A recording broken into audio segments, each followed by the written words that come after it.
This clip of the Texas Bucket List is brought to you by Spirit of Texas Bank and Slovacek Sausage.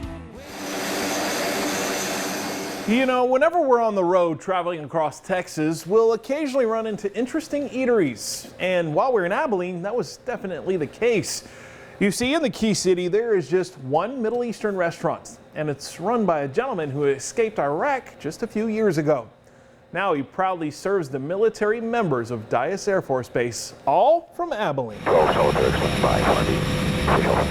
Since 1942, Dyess Air Force Base has been a big part of this part of Texas. Home to the 7th Bomb Wing, the base consists of over 13,000 members of the military and civilian employees. They work hard serving our country, and that works up quite the appetite. You'd think at that point, folks would fly over to the nearest barbecue joint, but for many, they head to the Middle East. The Middle East restaurant, that is. You are in Abilene. Okay, I want you to bend. Owner Sabah Hamoudi isn't from these parts, but is from a place many members of the Air Force have been. Yes, sir. I born in Baghdad and rise up in Baghdad. Yes, this small business owner in Abilene, Texas, opened up the area's only restaurant serving Middle Eastern food a few years ago, and business is good. Every time I've come here, I've had great food experiences. You don't like to have the baklava? It's very delicious. Because it's different. It's different than anything that we've had here in Abilene, and it's sure not barbecue. The customers, they told me, do you know you are the first Middle Eastern restaurant in all history of the city? Yeah. Sabah is very proud of that fact, and he enjoys what he's doing. I am happy here serving the people. The people here is very nice. As positive as this native Iraqi is today, it's been a long, tough road for Sabah, but in his mind, it's all worth it. It is not American dream. It is my dream.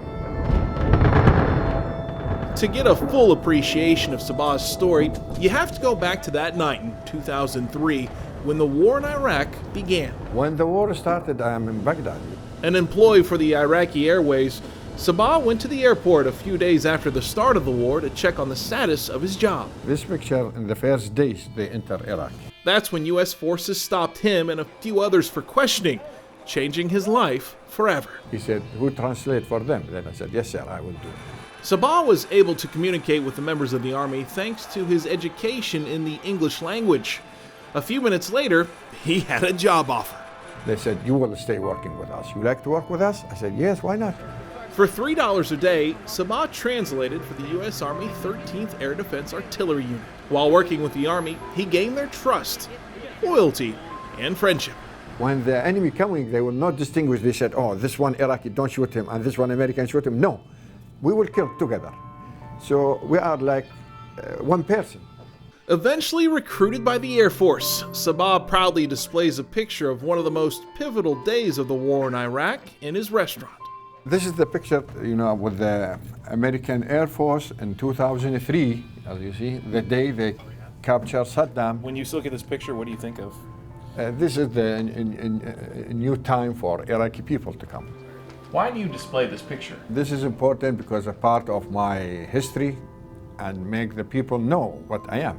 Sabah continued to translate for the American forces, then in 2005, he was threatened for doing so. Either I support them by supply them with vehicles, new vehicles, to fight the American with them, or they will kill one of my family or kidnap one of my daughters. Immediately after one day, I took my family out from Iraq to Jordan. He was eventually found and captured. And this picture, when they torch me, you know, by some people, they're working against the Americans. They are working with Persia. They are running after people working with the American. Yeah. Amazingly, Sabah escaped, got back to his family, and got a hold of his American contacts. My friend in the Air Force, he said, this is the time to leave now. In 2009, his family made it to Colorado. When one of his daughters married, he made the move to Abilene. And surprisingly, it's a lot like home. Oh, this is the town now. I'm looking. It's similar like Iraq. Hot, cold, yeah, like with the weather, yeah. Sabah opened this restaurant not too long after getting here, and it's been a hit since day one. And you just might be able to guess where his guests come from. Most of my customers here, Air Force. Despite his incredible story, Sabah has had to overcome a few rough patches over the past few years. His wife passed away not long after moving to Abilene, and a few locals weren't happy to have the new addition in town. They said, we don't go to this restaurant. He is a terror. He is something like that. Really, I don't know to answer these people. And many people, they answered them. They said, no. He had been working with our troops as interpreter, and he saved, maybe one day he saved one soldier, so he deserved more. Another one said, no, he is like us. He paying taxes.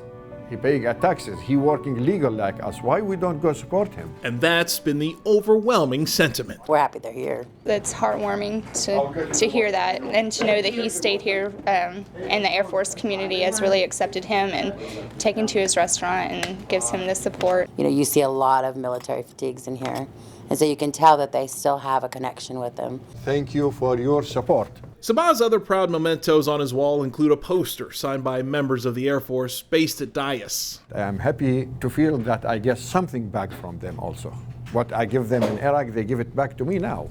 The other is an American flag, signed by the 13th. You can see my name mentioned here and what I do for them, how can I help them. Sabah doesn't look back on his days in Baghdad. I don't think about that, and I'm not talking with anyone there. I don't like to hear or listen to anything about Iraq. They are terrible. He's now applied for an American citizenship and even found love again. The life should go on, and I can't give up, and this is not the end of the life. And even our religion, I have the opportunity to start again and to go to new life, and that's what I am doing. Despite his incredible story, service to our country, and death-defying road to be an American, it seems there's one thing Sabah is extremely proud of: his restaurant. One customer, he said, we don't need to go to Dallas looking for Middle East food. Here we are. Yeah. So if you get a chance to stop by the Middle East restaurant in the middle of Abilene, Texas, be sure to try the baklava and ask Sabah if he'll tell you his story one more time. Since I am a child, I said, I want to see America. I want to see the movies, and I'm dreaming to see America. And here I am.